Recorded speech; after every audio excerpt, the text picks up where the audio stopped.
nossa formação, nossa primeira formação, é sobre a pastoral da esperança, sobre as exéquias. Talvez alguém pergunte assim: ah, mas eu não vou ser ministro da esperança. Será que eu preciso fazer essa formação? Irmãos, é importante, porque por mais que você, talvez na sua paróquia, não vá realizar as exéquias na sua comunidade, todos nós, simplesmente por sermos cristãos batizados, somos agentes de esperança para o mundo. Então, vocês que estão se formando, é importante compreender, mesmo que talvez a princípio você pense que não vai fazer as exéquias, pode surgir essa necessidade. E todo ministro, independente se é ministro da palavra ou se é só ministro da Sagrada Comunhão, eles são ministros da esperança, porque de fato a Ministério da Esperança, e a gente vai refletir o dia todo sobre isso, aliás, a parte da manhã sobre isso, ele não é simplesmente ir lá rezar as exéquias, mas é estar também acompanhando as famílias daqueles que perderam seus entes queridos. Então, a gente já começa a se perguntar o que é essa tal de exéquias que a gente vai falar hoje. É aquela oração que nós fazemos nos velórios, nos funerais. E é uma oração que, evidentemente, é uma oração, uma súplica por aquele que está morto, mas também, e como disse Santo Agostinho, de forma especial por aqueles que estão vivos, transmitindo esperança para a família, para aqueles que perderam seus entes queridos. Esse será o tema da nossa formação nesta manhã. Então, vou projetar aqui para nós o nosso material e vamos refletindo um pouco, gradativamente, sobre esse importante tema da nossa vida de fé. As exéquias cristãs. Muito bem. Qual itinerário a gente vai percorrer na nossa formação no dia de hoje? Bom, a primeira coisa que nós vamos falar é a importância das exéquias. Nós já começamos a falar um pouco disso. Nós vamos mostrar para vocês por que as exéquias são tão importantes na comunidade cristã. Depois, o sentido da morte cristã, entender melhor a morte. A morte que é um mistério para todos nós, mas que a partir da nossa fé em Cristo Jesus, nós ressignificamos a morte. Ela passa a ter um novo sentido para aqueles que acreditam na ressurreição. Depois, vamos falar sobre o mistério pascal como ponto central da nossa vida. É justamente esse ponto de ressignificar a morte a partir da vitória que Cristo teve sobre a morte na sua ressurreição. E depois, nós vamos dar algumas orientações práticas também para aqueles que vão ser ministros da Pastoral da Esperança, vão rezar as exéquias, para que saibam como vão realizar este ministério. Então, esse basicamente vai ser o itinerário que nós vamos fazer agora nessa nossa primeira formação, que eu estarei conduzindo para vocês. Primeira coisa, quando a gente reza o creio, né, nas missas de domingo, existem dois creios que a gente reza. O creio apostólico, que é o que comumente a gente reza, creio em Deus Pai Todo-Poderoso, e o creio niceno, acredito que todos vocês já ouviram falar do creio niceno, é aquele um pouco mais longo. E uma das frases que nós rezamos no creio niceno constantinopolitano é essa: espero a ressurreição dos mortos e a vida do mundo que há de vir. Essa, irmãos e irmãs, não são simplesmente palavras vazias que a gente diz quando a gente reza uma oração, mas é uma profissão de fé que nós fazemos. Nós estamos dizendo em voz alta aquilo que nós acreditamos. Nós esperamos a ressurreição. E é por isso, é por esperar a ressurreição última, é por esperar que, pela graça de Cristo, todos nós, nos nossos corpos mortais, seremos ressuscitados, que nós temos que transmitir essa mensagem de esperança para aqueles que, na prática, perdem os seus entes queridos. Irmãos, uma coisa é a gente nessa formação falar da morte, falar da esperança cristã, falar de transmitir alegria. Alegria talvez seja uma palavra que possa ser incompreendida quando a gente fala de luto, mas transmitir a esperança cristã para aqueles que perdem seus entes queridos. Uma coisa é isso. Outra coisa, uma coisa é falar teoricamente, outra coisa é nós vivermos, e todos nós já fizemos a experiência de perder um ente querido, sabemos como isso é doloroso, como isso de fato é triste ao nosso coração. Tá certo.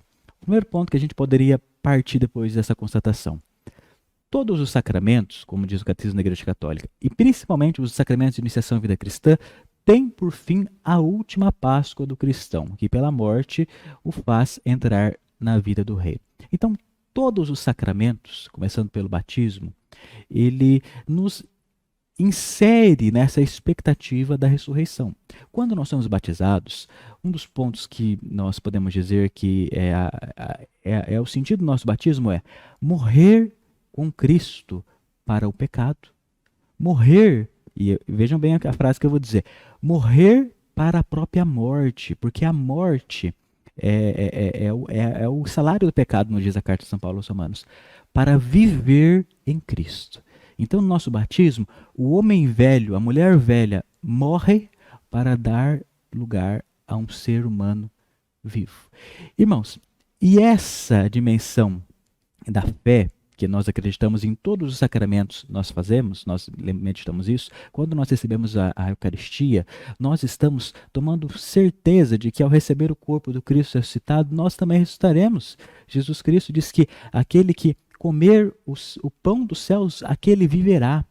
Então todos os sacramentos, veja bem, todos os sacramentos têm essa dimensão de esperança, essa dimensão de espera, mas como disse Dom Manuel na semana passada, não simplesmente uma espera passiva, uma espera que faz acontecer, uma espera que confirma a vivência da fé pela vida eterna. Depois, o sentido cristão da morte está entendido à luz do mistério pascal. Cristo que morre, o cristão que morre em Cristo abandona este corpo para ir morar junto do Senhor. Então, olha que bonita essa frase. Quando um cristão ele deixa este mundo, ele está abandonando este corpo para ir junto do Senhor, na expectativa que um dia também o seu corpo, o pobre corpo mortal, ressuscitará. Então, é o que a gente diz. Isso do ponto de vista daquilo que nós estamos aprendendo. Depois a gente vai ver isso na prática. A expectativa cristã, a esperança cristã é de que a morte não é a palavra final. A morte, ela não tem a vitória final sobre a nossa existência. Mas aquele homem, aquela mulher que em sua vida semeou os sentimentos de Cristo, buscou ser um bom cristão, ao chegar ao fim desta vida, ele vai ao encontro de Deus. E isso é o que todos nós conhecemos, afinal, é a base da nossa fé. Mas é algo que precisa ser transmitido. E a pergunta, como transmitir? Aí, a gente pode falar um pouquinho sobre isso em relação à morte. O dia da morte para o cristão. O dia da morte inaugura a consumação do seu novo nascimento começado no batismo. Então, como que nós encaramos a morte? Quem não tem fé, quem acredita que a vida se encerra com a morte neste mundo, para eles, para estes, a morte é o fim. A morte é a palavra final. Mas para nós cristãos, a morte é a consumação do novo nascimento. Por quê? Nós já começamos neste novo nascimento no batismo. Já começamos, através do nosso batismo, a ser incorporados nessa nova vida em Cristo. Pela nossa morte, nós inauguramos uma nova dimensão. Quando nós vamos até Deus, nossa alma vai até Deus e nosso corpo aguarda a ressurreição final, no dia final, o dia que Jesus vier para julgar vivos e mortos, quando nossos corpos também ressuscitarão. Então veja, irmãos e irmãs, esse ponto fundamental da nossa vida de fé, ele é ressignificado. É ressignificado o próprio dia da morte. E veja bem, se a igreja, se a gente fala que a morte, então, o dia da morte, embora para aqueles que ficam seja um dia triste, para aqueles que ficam seja um momento de separação, seja um momento de luto, um momento de despedida, para aqueles que partem é um momento novo na própria vida do cristão. É um momento onde ele está junto de Deus. Então, só por essa reflexão, nós já percebemos que a morte cristã, ela em si, ela traz um germe de esperança. Porque nós não morremos para a morte eterna quando nós partimos deste mundo. Nós acreditamos que vamos diante de Deus prestar conta daquilo que fizemos. E esse é um ponto muito bonito da nossa fé. E veja, quando a gente pega a vida de uma pessoa aqui nesta terra, quando a pessoa nasce, alguns são batizados, depois um pouco mais velhos. Mas as pessoas nascem e são batizadas, pelo menos a maior parte dos católicos tem essa tradição. Então a igreja, ela acompanha o cristão em toda a sua vida.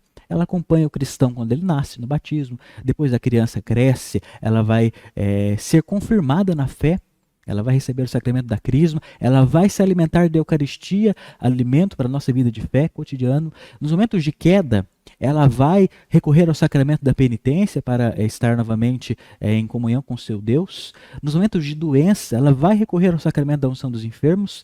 Na maturidade da sua vida, ela vai abraçar um dos sacramentos de serviço, ou o matrimônio, ou a ordem para aqueles que vão ser padres e religiosos, o bispo, o padre, o diácono, vão abraçar esse sacramento de serviço. Então vocês percebem, os sacramentos, eles nos acompanham durante toda a nossa vida. Toda a nossa caminhada neste mundo, eles nos acompanham. E mais do que os sacramentos, toda a vida da igreja, a vida litúrgica. As bênçãos, as orações, as próprias orações, as piedades que nós rezamos em nossa vida, o terço que nós rezamos, as orações diversas que nós rezamos, nos acompanham durante toda a nossa vida. Por isso, irmãos e irmãs, tendo em vista que a liturgia... Lembra que ontem o Padre Cleiton falou para nós da liturgia? A liturgia que é a oração da igreja, a oração do povo. A oração que a igreja realiza com o povo e pelo povo. É por isso, compreendendo o papel da liturgia, que a gente percebe que no momento da morte, e a igreja com sua liturgia acompanha a vida do cristão durante todo esse processo, no momento da morte, a igreja também acompanha. Acompanha tanto aquele que parte, aquele que seu corpo vai ser sepultado, reza, como diz Santo Agostinho, especialmente aqueles que ficam, para que compreendam e ressignifiquem o sentido da morte daquele ente querido que partiu. Então vocês percebem? E o mistério pascal é a chave para tudo isso. As exéquias, irmãos e irmãs, não é simplesmente, a gente pode ver assim, a gente assiste em filmes, a gente assiste na televisão, uma pessoa morre, vai lá e faz uma homenagem para aquela pessoa. Uma homenagem para aquela pessoa ali que partiu deste mundo. Exéquias não é simplesmente isso. Com certeza, exéquias também é um momento de honrar aquele que partiu, embora não seja o momento de fazer elogios fúnebres. Mais para frente vamos falar sobre isso. Não é o momento de rasgar seda para a pessoa, só porque ela morreu. É o momento de rezar. E especialmente um momento de falar do mistério pascal de Cristo. Mistério pascal de Cristo, sua vida nessa terra, a sua vinda, a sua vida, seu ministério público, a sua paixão, a sua morte, sua ressurreição, sua subida aos céus. É o momento de falar isso, que é o núcleo da nossa fé, o núcleo de toda a celebração que nós vivemos, o núcleo daquilo que a gente professa, o sentido pelo qual nós estamos aqui. Sem isso, não haveria sentido estarmos nos formando para ser ministros. É o mistério pascal, o Cristo que vence a morte e nos traz vida. A igreja pede que os filhos batizados passem da morte à vida, enquanto seus corpos esperam a ressurreição dos mortos. É isso que se faz na oração das exéquias. A igreja reza, ela pede para que aquele irmão que um dia foi batizado, que partiu deste mundo, que faleceu, para que ele passe da morte para a vida. Ou seja, para que ele, assim como Cristo, faça esse processo, esse mistério da Páscoa de ressuscitar. E na expectativa de que seus corpos, um dia final, vão ressuscitar. A nossa fé, irmãos e irmãs, quando a gente reza o creio, o que a gente percebe? Quando uma pessoa morre, a sua alma é levada até Deus. Acontece aquilo que nós chamamos o juízo particular. E no fim dos tempos, vai acontecer o juízo final. É o momento onde os corpos ressuscitarão. É isso que a gente reza no creio. Talvez nem todos prestem atenção naquilo que a gente diz, mas é isso que a gente diz. Espero a ressurreição que há de vir, quando Cristo ressuscitará nossos corpos. Não vai ser mais esse corpo frágil que se machuca quando a gente bate na parede. Um corpo glorificado, um corpo como o corpo de Jesus, que indo até os discípulos, as paredes não era barreira para o corpo dele, mas era um corpo. Tomé colocou a mão na ferida de Jesus. Nós ressuscitaremos com este corpo glorioso. E é isso que nós professamos. Nós professamos essa expectativa. E olha, vocês percebem que como as exéquias são importantes e como ser ministro da esperança é importante? Inicialmente compreendendo tudo isso que a gente está falando e depois rezando isso na vida prática. Porque veja bem, as exéquias não são sacramentos. Sacramentos são 7. São 7. As exéquias é uma oração que a igreja faz. Existem alguns livros litúrgicos que chamam ela de sacramental e alguns livros litúrgicos chamam ela de ritos parasacramentais. Mas a gente não vai falar disso agora, porque senão a gente vai entrar em muitas minúcias e não vamos conseguir aí expandir muito nossa reflexão. Mas é importante dizer, a oração rezada pela igreja das exéquias, ela produz frutos. E quais são os frutos? Auxílio espiritual aos defuntos, ou seja, rezar pelos defuntos, e nós somos convidados a rezar por aqueles que morreram, a rezar pelas almas do purgatório. E consolação aos que choram a morte. E depois a gente vai ver até mesmo como que a gente faz essa consolação. Não simplesmente por nossa palavra, nossas experiências, mas transmitindo aquilo que é a mensagem de Jesus Cristo. Porque é a palavra de Jesus Cristo que consola. Vocês lembram aquilo que nós falamos semana passada? Quando nós fazemos uma celebração da palavra, nós não pregamos a nós mesmos. E o agente principal da pregação não é nós, não é o pregador, não é o ministro, é o Espírito Santo. E também, como ministro da consolação, Isso é um primeiro ponto que a gente pode dizer. Não significa que a gente vai lá e a gente vai ter que dizer um monte de palavras simplesmente para consolar aquela pessoa, por nossos meros conhecimentos. A gente empreende aqui a nossa sabedoria de Deus. Lembra que nós falamos no primeiro dia? Sabedoria é ver as coisas do mundo com os olhos de Deus. Nós empreendemos essa sabedoria que nós recebemos de Deus para consolar, mas sobretudo através da palavra de Deus. Depois a gente vai falar mais sobre isso, mas só para a gente introduzir. Não basta a gente querer ali, a pessoa está chorando ali a perda do seu ente querido, e a gente querer que a pessoa pare de chorar por palavras que a gente fala, como se fosse uma mágica que a gente fosse fazer, como se nossas palavras tivessem esse poder. É verdade, a hora que a pessoa perde seu ente querido, é um momento de chorar. Depois a gente vai falar mais sobre isso. O choro, ele faz parte da vida cristã. Depois a gente vai refletir mais sobre isso. Mas só eu comentei isso para dizer, não é simplesmente aquilo que a gente diz, nossas palavras, anunciar a nós mesmos, mas é transmitir, lembrar aquela pessoa que já recebeu o anúncio da Páscoa de Cristo, lembrar esse ponto crucial da nossa fé. Porque isso, irmãos, é um consolo, isso é uma base para a vida de fé daquele irmão, daquela irmã. Depois, vamos aqui ler aqui na carta aos Romanos uma frase que nos é colocada aqui. Pelo batismo, as pessoas são mortas, sepultadas e ressuscitadas com Cristo. O batismo, nós já falamos disso, essa dimensão do batismo. Porque em Cristo, a morte encontra o seu próprio fim. Em Cristo, nós alcançamos a vida verdadeira, nós alcançamos a vida plena. Depois, esta participação no mistério pascal de Cristo se renova em todos os sacramentos.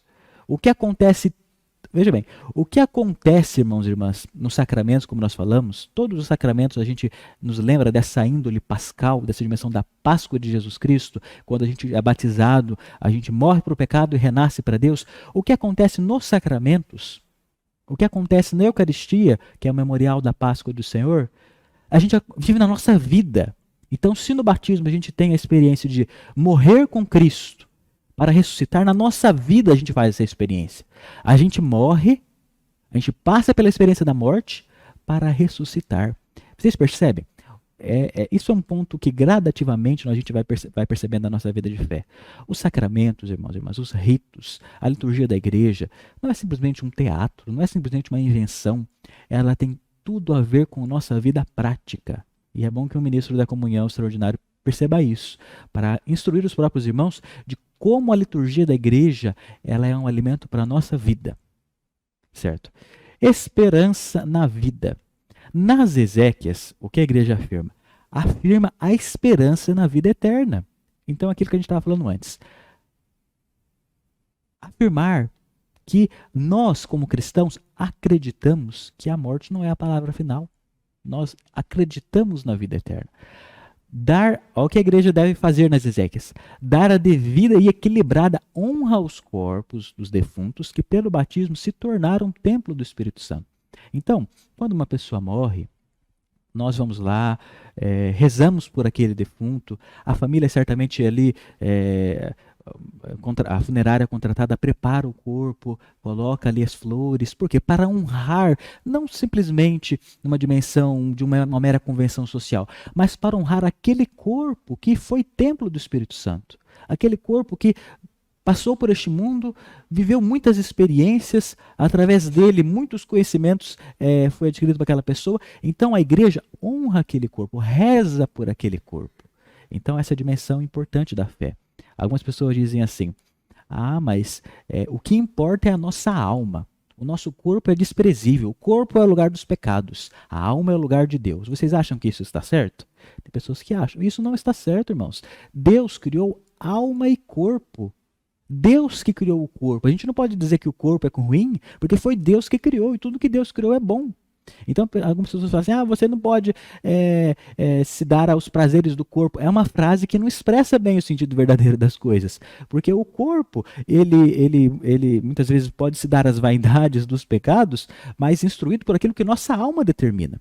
Então, corpo e alma são coisas importantes. Tanto é que a nossa alma ela não morre. O que morre é o nosso corpo, deixa ali de cumprir as suas dimensões fisiológicas.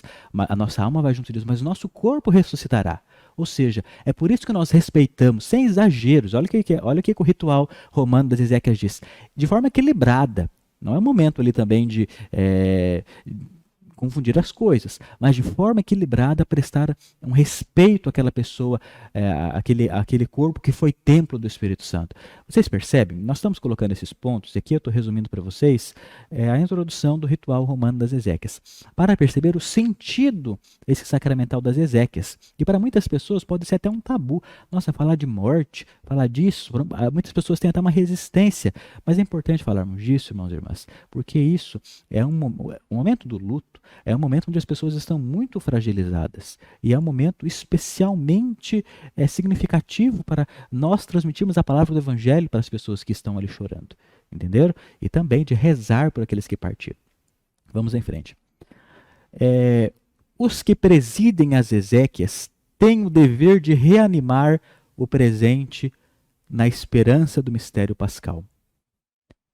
Se você, irmão, irmã, vai presidir uma exéquias, ou se você vai conversar com alguém que perdeu seu ente querido, você tem essa missão, reanimar o presente na esperança da Páscoa, na esperança da ressurreição. Mas olha, tem alguns critérios, não é de qualquer forma que a gente faz isso. Primeiro, com cuidado e tato, delicadeza, respeitando o luto e a tristeza.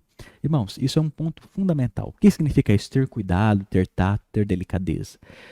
Pode acontecer de uma pessoa, um ministro extraordinário, vai até um velório, chega lá no velório e, ao invés de fazer isso que o documento da igreja pede para nós, reanimar os presentes no mistério pascal, a pessoa começa com uma pregação moralista. A pessoa começa a dizer ali para os irmãos que eles, olha, vocês não podem chorar, olha, vocês não podem sofrer neste momento. Isso, irmãos e irmãs, vai contra aquilo que é a própria experiência humana. Jesus Cristo chorou no túmulo de Lázaro. Jesus Cristo é o Senhor da vida. Jesus Cristo, Deus, chorou no túmulo de seu amigo. Porque é o choro, a lágrima, ela faz parte da nossa existência. Faz parte. É claro, esse choro, essa lágrima, não pode permanecer para sempre. A pessoa, depois que perdeu um ente querido, vai ficar o resto da sua vida chorando. Pessoas que não superam o luto. Mas o luto faz parte. Por isso o ministro tem que ter delicadeza. Ele tem que compreender que o luto é um processo. É um processo com várias etapas. Vários momentos. E é evidente que no momento em que a pessoa está ali sepultando o seu ente querido, ela vai estar triste, vai estar sofrendo, vai estar chorando.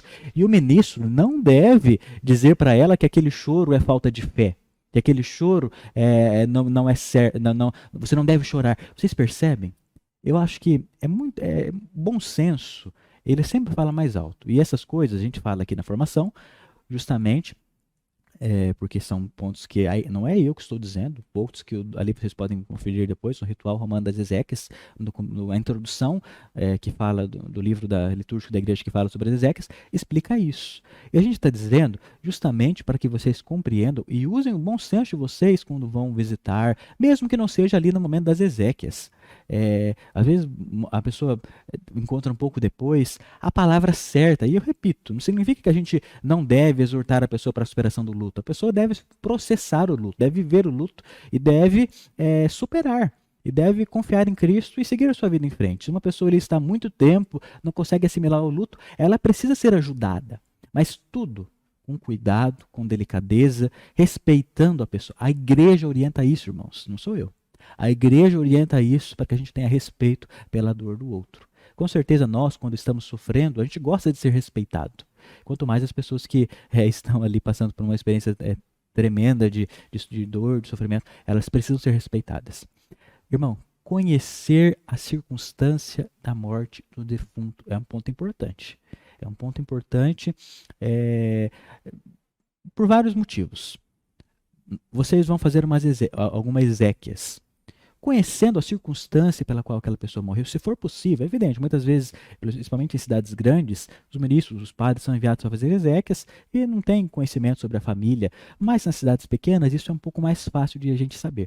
Se você vai até uma exéquia de uma pessoa que teve uma vida longa, muitos filhos, muitos netos, você conhece que aquela pessoa morreu ali já na velhice, você pode exortar aquela família, animar aquela família no mistério pascal, mostrando como a família daquele indivíduo que morreu são os frutos das obras boas que ele realizou. É uma forma, você conhece a pessoa, você conhece a família, você consegue exortar, animar de uma forma melhor. De repente você vai no funeral de um jovem que faleceu tragicamente. São outras as palavras que você vai ter que usar. São outros os consolos na vida da esperança cristã que a gente vai ter que usar. E nestes momentos, irmãos, faltam palavras quando a gente se depara, especialmente agora no tempo do Covid. Eu passei algumas vezes pelas experiências de ir rezar as exéquias, pessoas jovens que faleceram, que não tiveram oportunidade nem de ter velório. É uma jovem de 40 anos que uma senhora, uma jovem senhora que foi sepultada, o seu corpo foi direto para o cemitério e eu fui lá fazer as exéquias sobre o túmulo dela e a família chorando. Não adianta a gente querer dizer muitas palavras ali para cessar o choro daquela pessoa. Basta a gente lembrar sobre o mistério pascal. Basta a gente lembrar para aquela família que aquela experiência de morte não é a palavra final, que Cristo venceu a morte e a partir da vitória dele nós temos a certeza da ressurreição. De que aquela despedida, que aquela pessoa descansou, de que aquela pessoa, se ela estava sofrendo, ela não está sofrendo mais. São coisas simples que nós dizemos, como diz aquele ditado. Não adianta a gente achar que a gente vai inventar roda, tá certo? Não adianta a gente tentar por nosso, porque muitas vezes é vaidade. Tentar, eu vou fazer aquela família parar de chorar. Vou dizer palavras tão profundas. Não, irmãos, não é isso.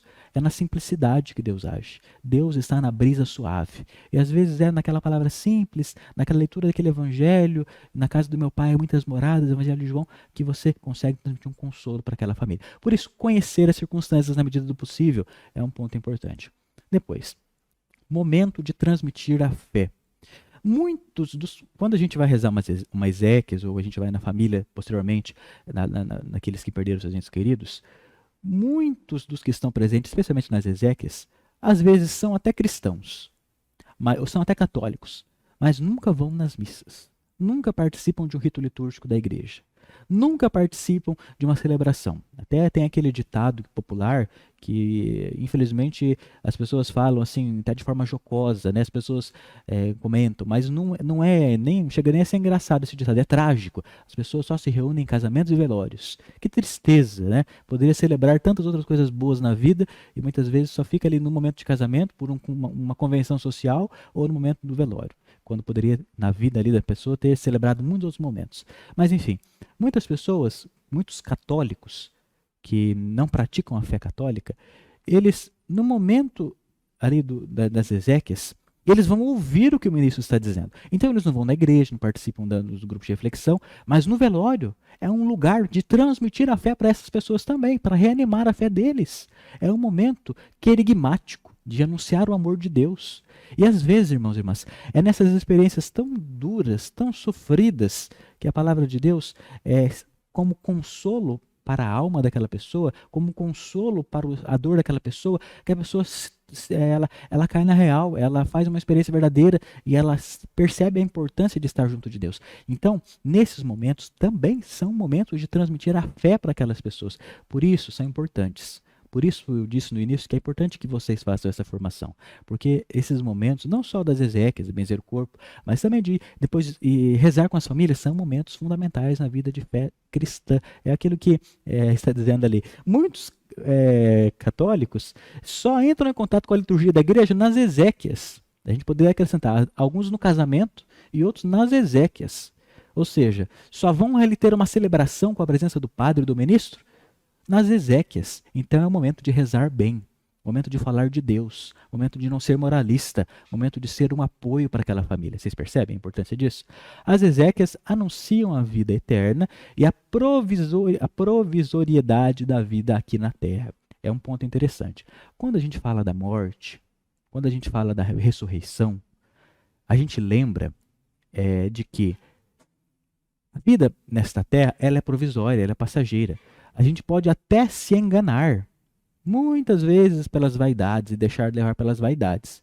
Mas quando a gente se depara com a morte de alguma pessoa que a gente conhece, a gente percebe que todos nós vamos passar por essa experiência. E na morte acabam todas as vaidades.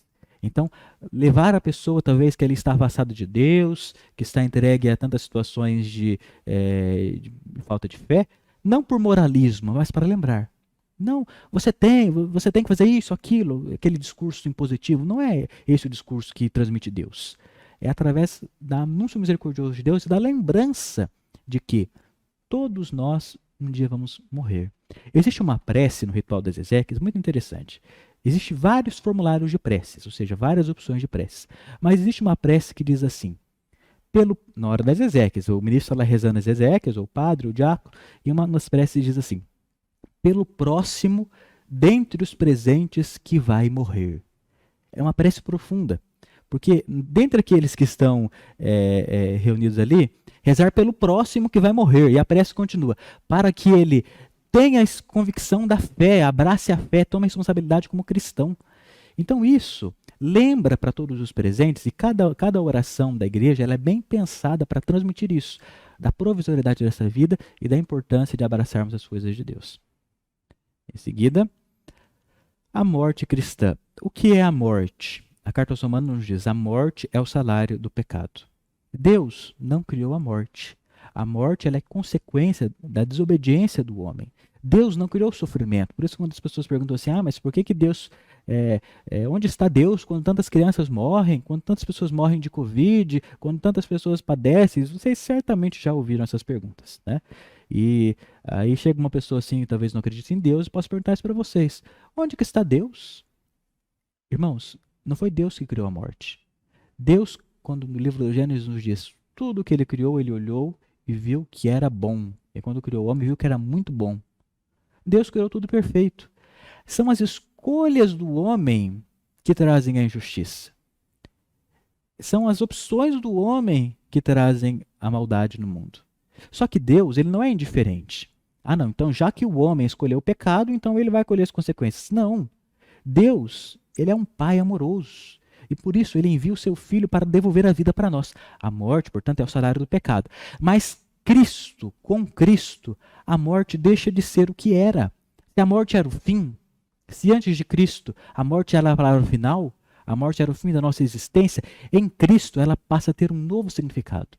Ela passa a ser uma passagem pela qual, olha, o pleonasmo passa a ser uma passagem. Ela se torna uma passagem pela qual o cristão faz para alcançar a ressurreição. Todavia, irmãos e irmãs, esse é um ponto que a gente precisa falar muito claramente. A certeza de que todos nós vamos ressuscitar, todos nós. O livro do profeta Daniel diz isso. Até aqueles que vão para o inferno vão ressuscitar. Vão para o inferno de corpo e alma. Esse é o que a nossa fé professa. As pessoas não sabem disso. Todos ressuscitarão. Alguns vão para o céu, outros não. Mas todos, ao final dos tempos, no juízo final. Mesmo que a gente tenha certeza da ressurreição, esse é um ponto que depois o Padre Rafael Direito pode comunicar melhor para vocês, que ele vai falar sobre isso. Mas o que eu estou dizendo é o seguinte, todos nós, no nosso destino final da nossa existência escatológica, nós vamos estar em corpo e alma. Então, se o nosso corpo faz uma experiência de morte, ele vai ressuscitar. E um dia ele vai... E a ressurreição, alguns vão ressuscitar para a vida eterna e outros vão para a morte eterna. Ou seja, vão para essa exclusão definitiva do projeto de Deus. Não porque Deus assim o quis. Deus sempre falou de vida, mas porque a pessoa assim escolheu. Só que, irmãos, a gente está falando desses pontos porque é importante na formação dizer isso. Mas no velório, nas exéquias, não se fica falando sobre inferno, pelo amor de Deus. No velório não se fica falando isso. É o momento de falar sobre ressurreição, sobre vida, sobre esperança. Aí vai lá no velório e o ministro começa a falar de inferno, de ser... Não. É aquilo que a palavra de Deus está nos dizendo através dos documentos. Falar de esperança. A gente está falando aqui porque a gente está estudando, não é? E é bom que a gente tenha clareza daquilo que a gente está estudando. Tá certo. Por mais que a gente tenha esperança na ressurreição, por mais que a gente saiba como cristãos a nossa fé de que ressuscitaremos, isso não arranca, não tira o fato da morte ser algo trágico. É claro que a morte é algo trágico, é uma violência contra a natureza.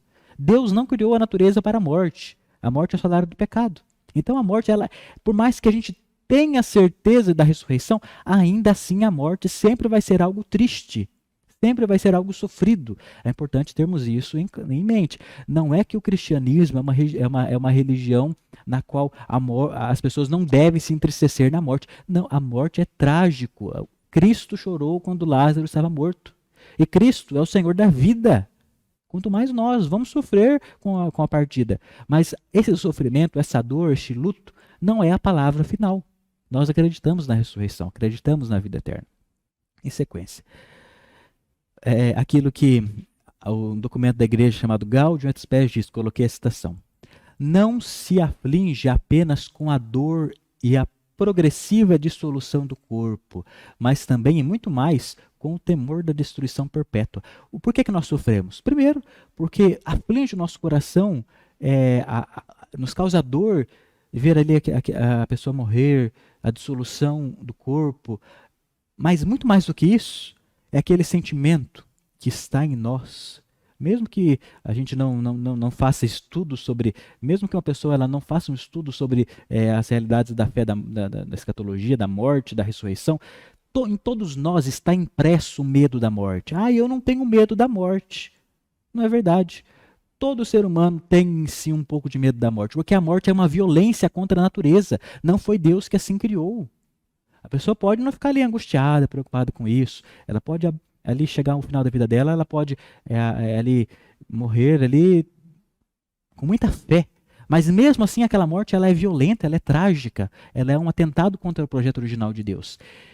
E o temor da destruição eterna, da perpétua morte, tudo isso fala em nossos corações, mesmo que a pessoa não tenha fé.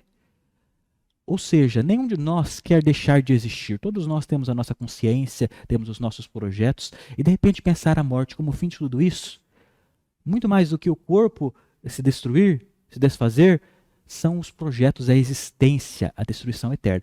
Isso, diz a Gaudium et Spes, isso aflige as pessoas. Irmãos, essa é uma das frases mais importantes da nossa formação, de Santo Agostinho.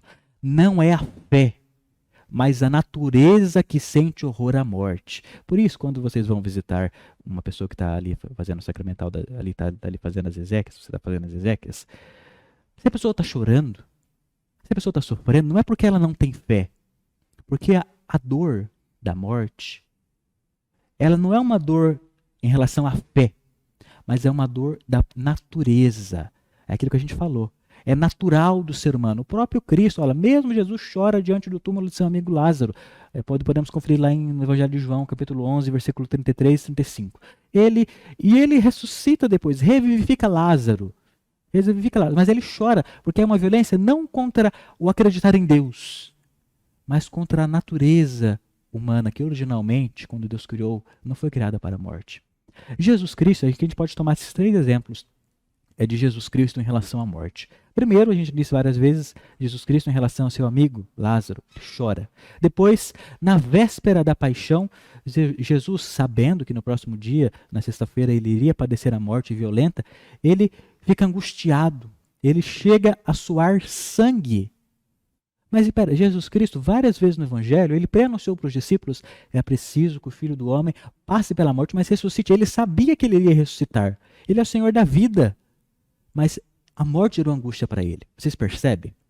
Depois, no alto da cruz, quando Jesus Cristo está crucificado, ele se sente abandonado pelos homens e pelo próprio Pai. Ele diz, meu Deus, por que me abandonastes? Então tudo isso, irmãos e irmãs, é um imperativo para a nossa vida de fé. De que quando a gente está num velório, conduzindo a oração no velório, a gente não deve dizer, vocês estão chorando porque vocês não têm fé. Eu acredito que todas as pessoas têm bom senso e não vão fazer isso. Mas vocês percebem por que isso é indevido?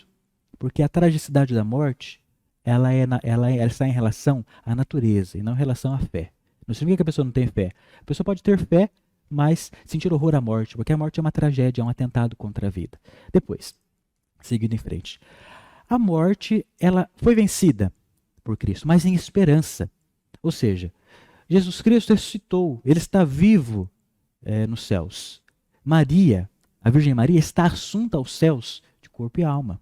Mas nós, cristãos, esperamos a ressurreição final. Esperamos o dia final, o dia escatológico que nós chamamos, o dia que vai vir, onde todos ressuscitarão. Nós esperamos este dia. Esperamos, como diz Dom Manuel, na reflexão dele do domingo passado, com muita sabedoria. Não com uma espera passiva, como a gente espera um ônibus. Eu espero o ônibus vir. Esperamos com um coração cristão. Esperamos a vida eterna, a ressurreição, mas desde já a gente realiza essa ressurreição através de atitudes, quando nós acolhemos as pessoas, quando a gente devolve a vida para uma pessoa que às vezes está excluída sem os elementos básicos para a sua dignidade, a gente oferece para elas meios de ter a sua dignidade resguardada, nós estamos vivendo a vida, a morte da exclusão, a morte da indiferença, a morte da solidão. São mortes no sentido figurado, mas são meios com os quais os cristãos também são convidados a devolver ali a dignidade para aquelas pessoas. Se espera, não no sentido de esperar sentado, mas se espera realizando. Por enquanto, se vive sob o regime da morte, da dor, do luto, das lágrimas. Por enquanto, quando uma pessoa morre, é evidente que a dor, o luto, as lágrimas serão reais. Acontecerão. Mas chegará o dia, e nós temos a esperança, em que toda lágrima será secada. Os corações piedosos, ou seja, as pessoas que realmente têm muita fé em Deus, profundidade, elas sofrem com a dor da perda. E com certeza todos nós já tivemos a experiência de ir no velório de alguém e nos deparar com aquela senhorinha tão de idade, tão fragilzinha, mas que, por mais que esteja com os olhos cheios de lágrimas, não está desesperada. É exatamente isso, irmãos e irmãs. Lágrimas, sim. Sofrimento, sim. Desespero, não. A gente fica com os olhos cheios de lágrimas porque, de fato, a gente está vivendo um momento de separação, um momento que vai contra a ordem da natureza original criada por Deus. Alguém pode dizer, mas a morte é natural. É natural. Mas no projeto original de Deus, não. Quando Deus criou tudo, não havia espaço para a morte. É após o pecado que a morte entra no mundo. Tá certo. Então, sofrer, sim. Lágrimas sim, mas desespero não. As exéquias não camuflam a dor, mas concedem esperança para ressignificá-la. Então não é que a gente vai rezar as exéquias lá com a família, simplesmente vai dizer, não, você não pode chorar para camuflar a dor, igual quando a gente está com dor de cabeça, toma um analgésico para a dor diminuir um pouco. Né? Se a gente está com. Só um exemplo para a gente compreender a analogia. Se uma pessoa está muito doente, com um ferimento ali na sua perna, no seu braço, se ela vai internada com um ferimento muito grave, o médico dá um medicamento para que a pessoa pare de sentir aquela dor. Mas isso não significa que vai cicatrizar. Aquele medicamento vai fazer com que o sistema nervoso da pessoa não sinta mais aquela dor. Mas o ferimento vai continuar aberto. As exéquias não é isso, não é um analgésico. As exéquias, elas são, toda a vida litúrgica da igreja que fala de esperança, elas não são simplesmente algo paliativo. Elas são a oportunidade de ressignificar a própria morte, através da fé em Jesus Cristo. Celebração da morte. Pode parecer estranho, porque quando a gente fala celebração, a gente pensa algo alegre, e a morte geralmente é algo triste. Mas celebração é um ato litúrgico, um ato de fé, um ato de rezar. E a gente reza na morte. Isso não é próprio do cristianismo, não. Em todas as culturas existem os ritos fúnebres. Nas culturas pagãs, antes do cristianismo, antes até do judaísmo, as pessoas faziam ritos com os corpos dos seus entes queridos. Ritos que homenageiam, ritos que fazem uma dimensão ou outra. Então, essa é algo, veja bem, inerente do ser humano. Tá bom? Mas olha o que Santo Agostinho disse, eu já citei essa frase 2 vezes no decorrer da formação. As exéquias são mais úteis para os vivos do que para os mortos. Exéquias, irmãos e irmãs, não apaga pecado de ninguém. Tá certo? Não é que eu vou rezar exéquias para perdoar o pecado daquela pessoa que morreu. Não. Ela teve durante sua vida o tempo de confessar-se. A gente reza pelas almas do purgatório, a gente reza por aquela pessoa que faleceu. As exéquias é uma bênção, é um rezar pela memória da pessoa, honrar essa pessoa, rezar pela família. Mas um dos pontos, isso aqui não é minha fala, é Santo Agostinho que diz, quem mais olha a palavra, são mais úteis, quem mais recebe na dimensão das exéquias são os próprios familiares que ficam. Os próprios familiares que ficam são consolados. Tá certo? Por isso que não é o momento de fazer moralismo. A pessoa que partiu, partiu. Por que eu vou ficar fazendo moralismo sobre a pessoa que partiu? E tampouco, os 2 pontos são notórios. Tanto o moralismo no sentido, a pessoa negativista, né, o moralismo de dizer, a pessoa fez isso, fez aquilo, como elogios fúnebres. Exéquias não é lugar de ficar rasgando seda para o defunto. Não é lugar disso, porque isso não fala do mistério pascal. O centro não é o defunto. O centro não é a família. O centro não é o ministro. O centro é Jesus Cristo ressuscitado. Isso é fundamental na nossa compreensão. O rito das exéquias não deve expressar a morte como acontecimento amedrontador, mas deve exprimir a índole pascal da morte. Ou seja, não é lugar de ficar falando da morte. Olha, se a gente morrer, quando a gente morrer, a gente vai pro. Que quem não tem Deus vai pro inferno, vai ficar no fogo eterno. Gera medo, gera pânico nas pessoas. Não é lugar disso. É lugar de falar da esperança na ressurreição. Isso também não é minha fala, está no número 81 do Sacrosanto Concílio, documento da Igreja que fala sobre a liturgia e a Constituição do Concílio Vaticano II. Sagradas Escrituras. A Bíblia, irmãos e irmãs, ela deve ser abundante nos sacramentos e sacramentais da Igreja. Em todos. Quando a gente reza o batismo, a gente lê a Bíblia. Quando a gente na crisma lê a Bíblia, na missa lê a Bíblia, na penitência deveria ler a Bíblia. Nas exéquias também. A Bíblia, a gente pega o rito das exéquias, ele várias vezes ele apresenta textos bíblicos, porque a Bíblia é importante na vida, é o alimento. A gente falou disso na semana do domingo passado também. E no ritual das exéquias, várias vezes aparece, e ela deve ser, as meditações que a gente faz, as reflexões, as palavras de consolo, devem ser todas em cima da Bíblia, da Sagrada Escritura. Aí que a gente diz, na reflexão, ou seja, e lembra que a gente disse na semana passada, quando a gente falou da da celebração da palavra, qual é, vamos ver se vocês, se alguém lembrar aí, tiver fácil, me responde aqui nos comentários. Qual é o ponto central da liturgia da palavra na celebração da palavra? O ponto central é as leituras, não é meditação. Olha, não é reflexão que o ministro extraordinário faz, são as próprias leituras. E assim também, isso quem disse, irmãos e irmãs, é o documento 108. Lembra que a gente falou semana passada dele? E agora reafirma no documento 108. Nas exéquias também, o ponto central é ler a palavra de Deus, é ler os salmos. A gente começou nossa formação de hoje lendo o salmo. Ler o salmo, meditar a palavra de Deus e perceber como tudo isso traz esperança para a vida cristã. Depois, irmãos e irmãs, aquilo eu vou repetir porque isso é muito importante. Não é momento de fazer elogios fúnebres. Não é momento de ali ficar rasgando cedo para o defunto. Não é momento disso, porque isso vai em dissonância com o mistério pascal de é preciso que Cristo cresça e nós diminuímos. Então não é momento. É claro, até o próprio ritual prevê um momento de ali saber a circunstância da vida da pessoa, ou seja, ver a história da pessoa. Se, por exemplo, estamos no funeral de um ministro extraordinário, a gente pode falar, esse homem, essa mulher que foi um ministro, que buscou servir a Cristo, é uma inspiração para esta comunidade, que devemos sempre seguir a Cristo, que é a razão da nossa fé.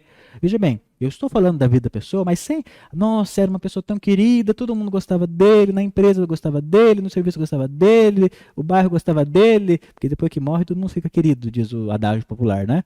Não é o momento, Ezequias não é o momento disso. Depois, orientações sobre cremação. Este é um ponto importante. Muitos de vocês talvez vão se deparar com situações na vida prática de vocês, onde as pessoas vão chegar e vão perguntar o que o catolicismo diz sobre cremação. Porque a maioria das pessoas, elas são sepultadas, né? Elas são enterradas, seus corpos são enterrados. Mas alguns, especialmente no tempo de hoje, isso está crescendo bastante, a cremação. E a pessoa chega para o ministro e pergunta assim, muitos perguntam para o padre, aí chega e pergunta para o padre, mas também eu vou perguntar para vocês, pode acontecer isso, é bom que a gente saiba. O cristão pode ser cremado? Aí as pessoas fundamentadas não no que o documento da igreja diz, mas no seu senso comum, vão falar um monte de coisa. Agora eu vou falar o que a igreja diz. Então, se vocês se depararem com essa situação, olha o que a igreja diz. A cremação não tem nada de contrário à fé. Ou seja, o fato da pessoa ser cremada não tem nada de errado. Não é pecado, não é falta de decoro, não tem nada contra a fé. E pode-se rezar as exéquias de um corpo que vai ser cremado. O que a igreja orienta? Que reze as exéquias antes do corpo ser cremado. Só que o próprio documento diz isso. Isso aqui está nesse documento aqui, nesse livrinho, que é um subsídio da esperança, que chama Nossa Páscoa, que é um livrinho que traz aqui um ritual de exéquias e traz na introdução dele isso daí que a gente está falando. Pede-se que reze as exéquias antes da cremação. Mas, como está dizendo ali, não quer dizer que é proibido, que depois que foi cremado, de repente não conseguiu rezar as exéquias antes, mas que aí o corpo já foi cremado, já é cinzas, que não pode rezar as exéquias. Até pode, só que é muito mais simbólico rezar as exéquias antes da cremação. E geralmente, quando as pessoas vão ser cremadas, aqui em Cornélio eu não sei se tem esse costume. Não tem, né? Eu acho que não. Mas em Londrina, em Maringá tem. Antes de ser cremado, as pessoas fazem ali um velório, fazem ali normalmente, depois o corpo é cremado. Essa é a orientação. Pode-se fazer exéquias numa cremação? Pode. É importante. Até interessante o documento coloca a própria dimensão do fogo que vai consumir aquele corpo e fazer virar cinzas, como o fogo purificador do Espírito Santo. Até isso, o ministro, muito perspicaz, pode falar. Olha, é esse corpo que agora vai ser consumido pelas chamas, fazer toda uma analogia, vocês entendem? Isso que o documento fala, não vou entrar em muitos detalhes, porque senão não dá tempo da gente terminar a nossa formação. Porém, contudo, entretanto, todavia, orientação importante. Ministros, orientem se vocês se depararem com essa situação. Há um documento da igreja, que é aquela que está aparecendo ali entre parênteses. Instrução ad ressurgendum cum Christo.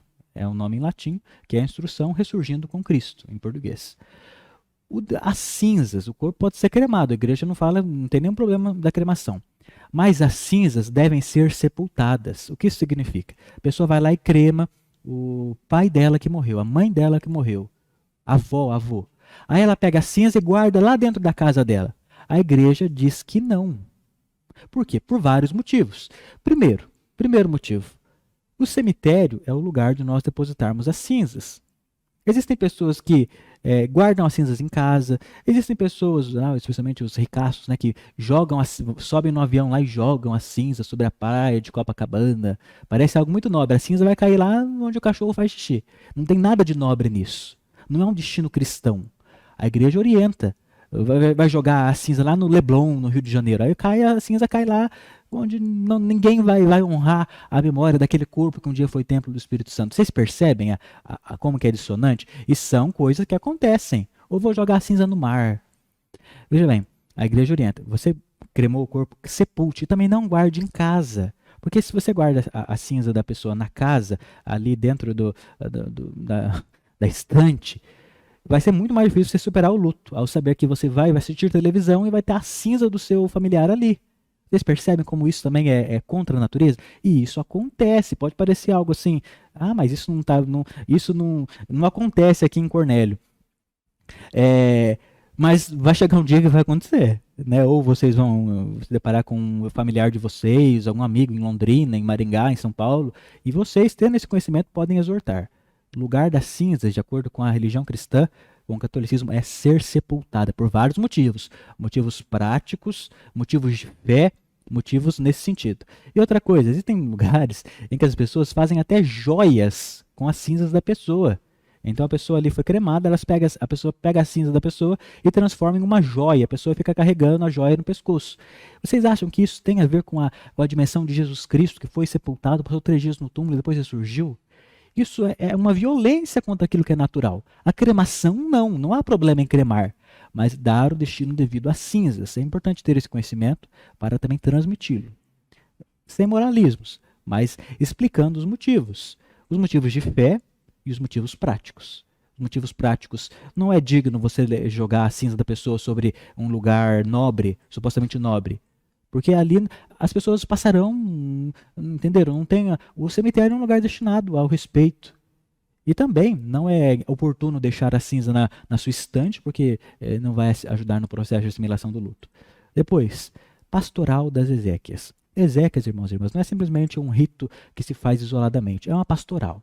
Por quê? Porque a ressurreição é um ponto central na vida cristã. Existe a pastoral da criança, existe a pastoral da pessoa idosa, existe a pastoral movimento dos ministros, serviço dos ministros. Também deve haver a pastoral da esperança, tendo visto que a esperança é um ponto central da vida cristã. É o que São Paulo diz na carta aos Coríntios: se os mortos não ressuscitam, comamos e bebamos, porque amanhã todo mundo vai morrer. São Paulo diz isso na carta aos Coríntios. Se Jesus Cristo não ressuscitou, a nossa fé é vã. A ressurreição é o ponto central da nossa fé. O mistério pascal é o ponto central da nossa fé. Então é importante que tenha uma pastoral que lembre as pessoas disso. E as exéquias, como esse processo gradativo que fortalece a vida e a fé das pessoas, ela deve ser realizada dentro de uma vida pastoral. Lembrando que as exéquias não é para apagar pecados, para aplacar pecados, para elogiar o defunto. É uma bênção por aquele que partiu, uma oração por aquele que partiu e uma prece para aqueles que ficam, fortalecendo eles. E outro ponto que a gente já falou, só retomando, reter sensibilidade das causas da morte. De repente você vai se deparar com uma situação muito difícil, de uma morte muito violenta, e às vezes tomar cuidado com as palavras. E o próprio ritual, ele apresenta oração para as pessoas que morreram, uma situação de nossa Páscoa apresenta oração por pessoas que morreram de forma violenta. A oração pede para que Deus acalme o coração daquelas pessoas que de repente perderam o seu ente querido num assalto e a pessoa foi assassinada. Então, tudo isso a igreja, nas suas orações, muito sabiamente prevê. Não se deve negar as exéquias pelo suposto julgamento de não ser um bom cristão. Irmãos, nós não temos o direito de falar. Aquela pessoa não tem o direito de receber as exéquias. Nós não temos este direito. Ele não foi um bom cristão, ele fazia isso, aquilo, outro, era um grande pecador, eu não vou lá dar as exéquias para ele. Ministros, nós não temos este direito. Isso não é ser um bom cristão se você faz isso. Isso é desconhecer a misericórdia de Jesus Cristo. Somos ministros do Evangelho, não ministros de nossa opinião. Não negar para as pessoas e fazer distinção. Então, na exéquias lá de uma pessoa desconhecida, eu vou lá, faço de qualquer jeito. Na exéquias de uma pessoa distinta, meu Deus. Também, vocês percebem, não deve haver distinção de pessoa, porque na morte todos se igualam. Rico, pobre, todos se igualam. Isso não deve ser esquecido. Nas exéquias, temos alguns símbolos que a gente poderia falar. A cor litúrgica, isso é próprio do padre, mas é importante a gente dizer, o roxo ou o preto. Eles identificam essa dimensão própria do luto, da perda. As cores, elas falam por si mesmas. Tem algum de vocês aí que está nos assistindo que já estudou sobre isso? Talvez algum arquiteto, alguma pessoa, um professor de artes. Vocês percebem que as cores, elas comunicam.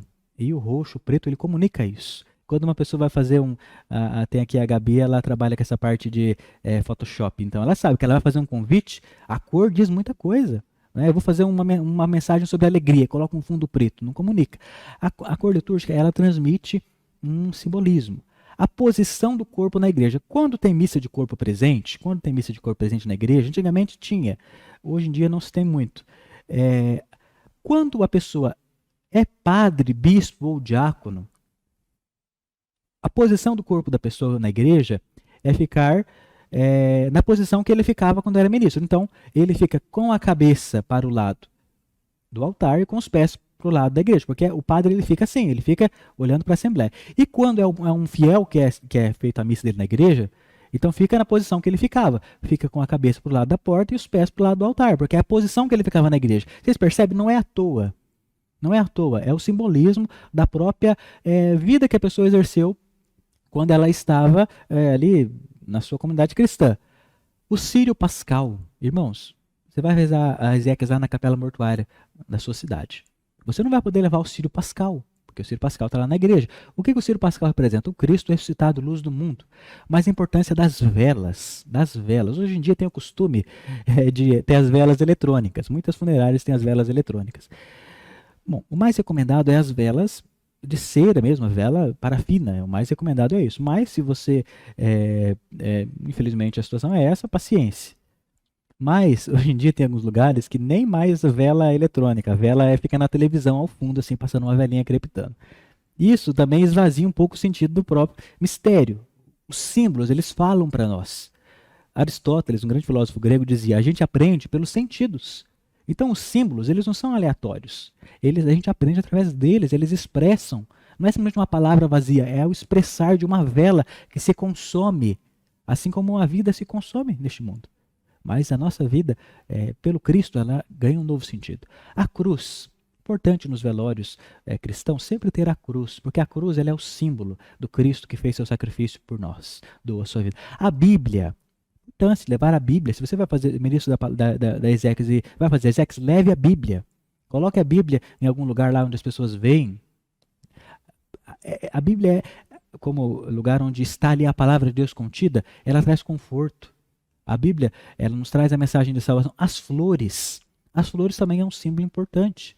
As flores, né, mostram tanto o amor, expressam o amor que aquela família tem pelo defunto, como também expressam ali a dimensão da dignidade daquele corpo que partiu. O incenso, isso é uma coisa que não vai acontecer quando vocês vão fazer exéquias, não vai levar o incenso. Mas quando é um velório que acontece na igreja, por exemplo, se vocês aí participaram do funeral do Dom Getúlio, então houve um incenso, incensação. Porque o que o incenso representa? A fumaça. O incenso representa as orações do povo, que são, assim como a fumaça sobe aos céus, a oração é levada aos céus. A água benta recorda o nosso batismo. As procissões, pega o caixão, geralmente a família, e leva até o sepulcro da pessoa. Nos lembra que nós nessa vida somos caminhantes, nós estamos caminhando, caminhando. E assim como aquele corpo vai ser levado para uma procissão, nós estamos nessa procissão, essa procissão rumo à eternidade. E o silêncio é um ponto importante. Você vai fazer a sua reflexão lá na exéquia de alguém, fique um momento em silêncio. Quando você faz um instante de silêncio, as pessoas prestam atenção. Olha, ele está em silêncio, o que está acontecendo? O silêncio ele fala por si mesmo. Às vezes o silêncio fala mais do que muitas palavras. As palavras são importantes, mas o silêncio também, e deve ser resguardado na liturgia também. Depois, o ministro das exéquias. Aqui eu vou resumir, porque nosso tempo já está se esvaindo. O ministro das exéquias é o sacerdote e o diácono, mas em situações específicas, os ministros ordinários, podem ser delegados preparados para fazer este. Vocês estão sendo preparados e depois vão ser continuamente preparados para exercer esse ministério. Depois, como celebrar as exéquias? Nós temos 7 minutos até o nosso intervalo, então dá tempo da gente expor mais ou menos. Bom, já começo dizendo para vocês, há muitas formas de celebrar as exéquias, há muitas formas. Existe na liturgia diária, aqui no final, apresenta um modo de celebrar as exéquias. Existe esse livrinho chamado Nossa Páscoa, ele apresenta um modo diferente de celebrar as exéquias. O rito oficial da igreja, promulgado pelo Vaticano, apresenta um modo de celebrar as exéquias. Todos os ritos, o da Nossa Páscoa, que foi publicado para o Brasil, e o da liturgia diária, que é um pouco diferente, todos devem estar em conformidade com o do Vaticano, que é o norte, o direcionamento central. Nós tivemos, aqui eu já falei para vocês no primeiro dia, a cada 2 meses, a Pastoral dos Ministros, nossa equipe, ela divulga um vídeo de formação sobre algum tema relevante para a vida dos ministros. E em maio nós tivemos uma formação com o Padre Evandro, e ele falou sobre as exéquias de forma mais profunda, sobre os símbolos, os ritos, como celebrar. Se algum de vocês tiver interesse, depois que terminar a formação, amanhã, outro dia, podem acessar esse link, aí por esse QR Code, por esse link, e assistir esse vídeo, onde o Padre Evandro explica muito bem, de forma muito clara, muito pedagógica, sobre a importância das exéquias também. Ele retoma esse tema e fala sobre como rezar. Mas aqui eu vou apresentar para vocês um norte, um direcionamento. Existem vários subsídios, como eu disse. O ritual romano, nossa parte da liturgia diária. Nós, da equipe diocesana, nossa equipe, ela tem como projeto publicar, fazer um ritual próprio para a nossa diocese. Ou seja, a gente quer elaborar um material, um livrinho, que contenha como fazer celebração da palavra, como fazer visita aos enfermos, como fazer exéquias. Para quê? Para ficar centralizado. Para que as pessoas tenham um norte bem definido sobre isso. É uma proposta, se quiserem, a gente vai estar fazendo isso e a gente vai até o final do ano estar elaborando isso conforme as possibilidades também, estamos aguardando a publicação de um ritual para a celebração da palavra da CNBB, entre outras coisas, tá certo? Existem 3 modos de celebrar as exéquias. Veja bem, aqui não é como rezar as exéquias, existem 3 esquemas. Primeiro, isso depois vocês vão ver que não é muito comum aqui no Brasil, mas existem essas 3 formas. A primeira, onde se reza na casa do defunto, depois leva o defunto na igreja e depois para o cemitério. Antigamente fazia isso. Ali o defunto era velado na casa, depois passava na igreja, o padre abençoava e ia para o cemitério. É possível rezar dessa forma. Outra forma, na capela do cemitério e junto da sepultura. Isso é o mais comum hoje. As pessoas rezam lá na capela mortuária. Ou na casa do defunto. Isso é mais difícil, mas tem lugar que ainda acontece. Faz o velório na casa do defunto. O que geralmente se acontece mais? Aqui tem esses 3 modelos possíveis. Geralmente, o que mais a gente faz é rezar as exéquias na capela mortuária. Geralmente, o que mais acontece é isso.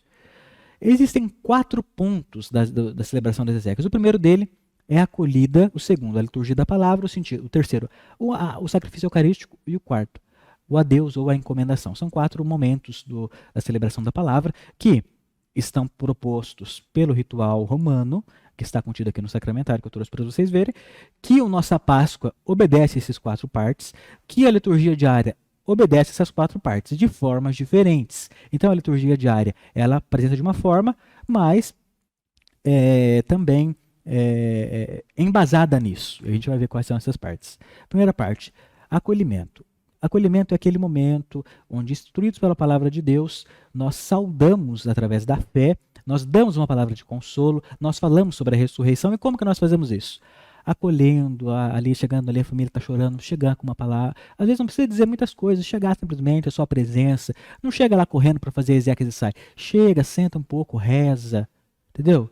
Essa sensibilidade. Depois, inicia com o sinal da cruz, faz a leitura de um versículo bíblico, como está previsto, um versículo bíblico que no próprio ritual apresenta isso. Não é que você vai pegar a Bíblia lá e ler um versículo bíblico aleatório. Não. O rito apresenta. Vinde todos vós que estáis cansados e fadigados, porque eu vos darei consolo, meu fardo é leve, meu jugo é suave. Entendeu? Versículo bíblico. Recitação de um salmo. Os salmos, eles são profundíssimos.